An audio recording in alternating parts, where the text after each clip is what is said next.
yang sangat dibenci Allah, para orang tua sering tidak sadar. Ternyata orang tua juga bisa melakukan dosa kepada anak dan dibenci oleh Allah. Kadang orang tua tidak sadar dan cenderung mengabaikan dosa besar kepada anak dan dibenci oleh Allah. Dosa orang tua pada anak juga sangat dibenci oleh Allah dan para orang tua harus paham. Agar tidak sering melakukan dosa kepada anak, dosa besar orang tua kepada anak itu sangat dibenci oleh Allah dan sering dianggap sepele oleh para orang tua.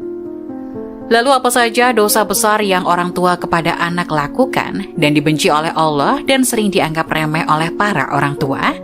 Dijelaskan ada 6 dosa besar orang tua kepada anaknya yang sangat dibenci Allah dan jarang disadari orang tua.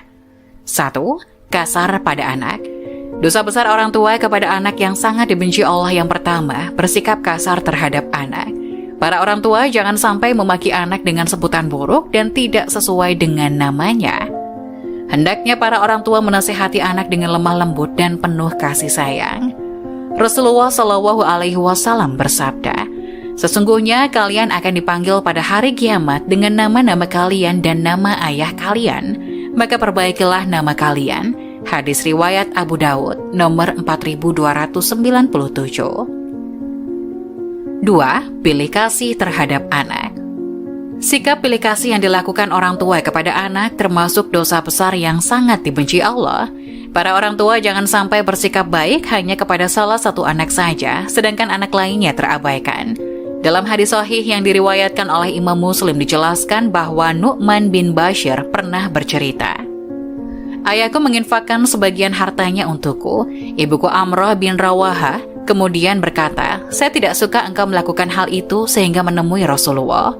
Ayahku kemudian berangkat menemui Rasulullah Shallallahu Alaihi Wasallam sebagai saksi atas sedekah yang diberikan kepadaku.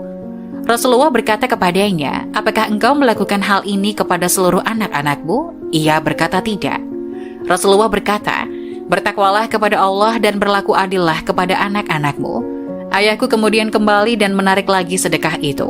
Hadis riwayat Muslim dalam kitab Al-Hibat, hadis nomor 3055. 3. Membanding-bandingkan anak. Kebiasaan orang tua terhadap anaknya yang dianggap sepele, padahal itu termasuk dosa besar dan sangat dibenci Allah. Para orang tua sering membanding-bandingkan anaknya. Sikap ini akan menimbulkan perasaan rendah diri pada anak yang lain. Apalagi jika yang dibandingkan orang tua sesuatu di luar kemampuan anak atau justru kelemahan si anak.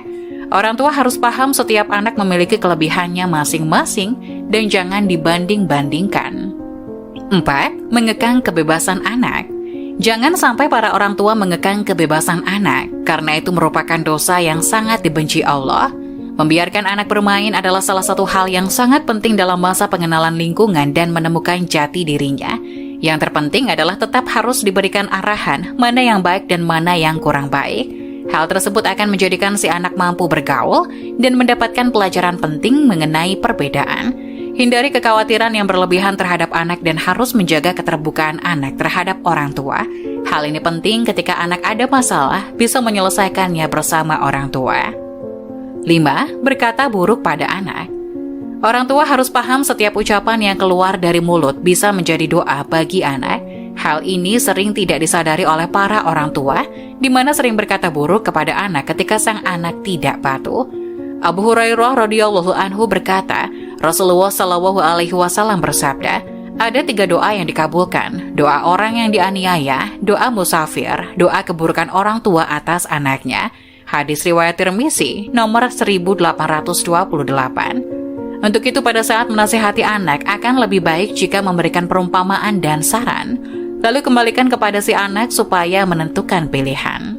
6. Tidak memberikan pendidikan kepada anak. Orang tua memiliki kewajiban untuk mendidik anak, bukan hanya pendidikan di sekolah, tapi juga pendidikan yang menyangkut segala aspek kehidupan. Misalnya saja pendidikan adab, etika, atau moral, pendidikan agama, dan pendidikan lainnya yang bermanfaat bagi anak. Jika orang tua mengabaikan pendidikan kepada anak, maka bisa dikatakan anak tersebut layaknya anak yatim, padahal masih mempunyai kedua orang tua. Bekal pendidikan penting diberikan kepada anak untuk bekal di masa depan, baik dunia maupun akhirat. Rasulullah Shallallahu Alaihi Wasallam bersabda, Ajarilah anak-anakmu sholat saat mereka berusia 7 tahun, dan pukullah mereka bila tidak melaksanakan sholat pada usia 10 tahun. Hadis riwayat Tirmizi nomor 372. Para orang tua hendaknya menghindari semua itu agar